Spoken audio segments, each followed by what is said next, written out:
Hi everyone, welcome back to the channel. In this video, I will show you how to use a repair kit in Heartopia to fix your tools easily.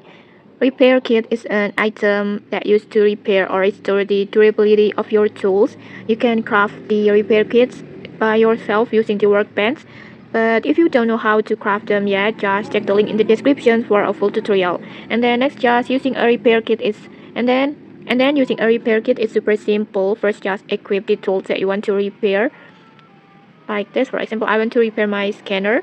Like this. And then next, just take out the repair kit from your inventory. Like this.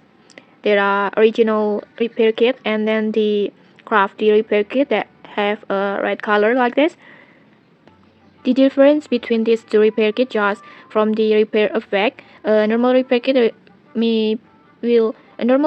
will restore durability for about 17 seconds, while the red repair kit will restore durability for 20 seconds. So the red one gives you more durability.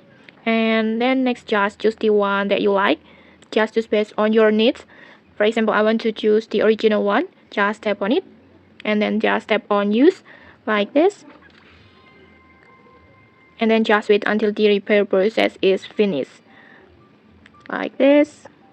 It will add the more durability like this. Okay, like this. Now you know how to use repair kit in Heartopia. And okay, maybe that's it. If you found this helpful, don't forget to like, comment, and subscribe for more tutorials. Thanks for watching and see you.